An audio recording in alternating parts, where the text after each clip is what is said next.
Hi, I'm Lynn Morgan, your slipper-shod pastor. When we were kids, sometimes we'd play pickup games of basketball. And after we had chosen teams, and yes, I was always the last one chosen, and for good reason, then we would be faced with the dilemma that we had a mass of undifferentiated humanity. Bunch of kids who were going to play against each other on teams and no way to differentiate who was on what team. We had no uniforms and we had no routine groups who formed a team. So you know what we did. We did what kids do still. One group took off their shirts and we played shirts against skins. And it was really an effective way of identifying who's on team A versus team B. People continue to do that kind of thing. That is, they make distinctions where there are no meaningful distinctions. They identify one group versus another group on the basis of something that is usually pretty arbitrary. We do it culturally all the time. We have these shibboleths that divide us. And so, for example, what we drive can be culturally a marker of belonging to Group A or Group B.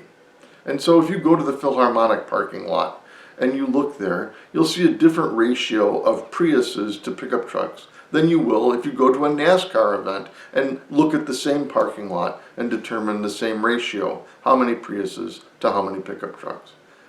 Because how we drive and what we drive, those often mark where we fit with each other in cultural groups. And sometimes it's just kind of, well, as harmless and as innocuous as choosing what kind of vehicle to drive.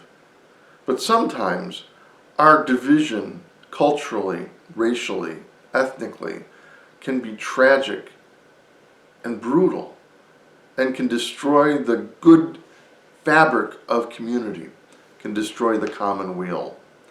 You know, the very word shibboleth, it comes to us from the Bible. There was a battle in which, just like kids on the playground, there was no uniform to differentiate who was on what side and who was on the other side. But they did have a means of determining who was on the in-group and who was in the out-group, and that was a matter of pronunciation. There was a dialectical difference in the way that they pronounced the word shibboleth. Some said shibboleth, just like I did, and others said sibboleth, and it followed very clearly as to who was on one side of the battle and who was on the other side. And so that marker that of itself was pretty meaningless became the way in which they determined who was the enemy. And my friends, we do that as human beings just all too effectively.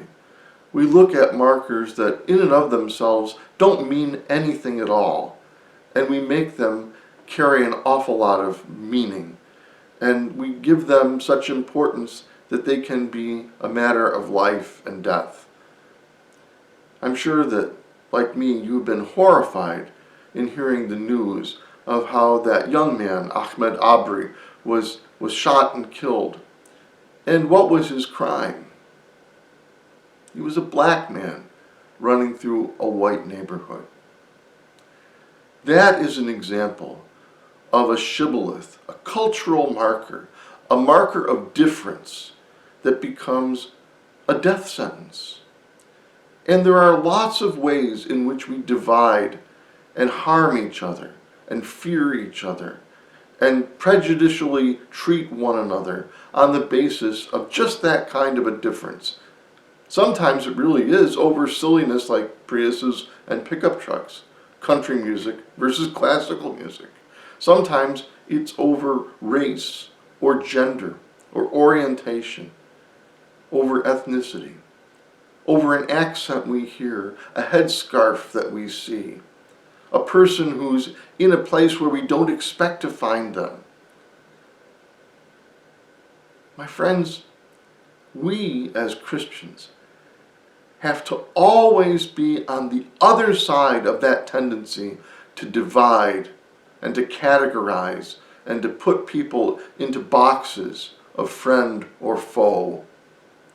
Because we believe that God has created all of us, that Christ has redeemed all of us, and that We are God's children and will ultimately be united in the mystery of God for all eternity.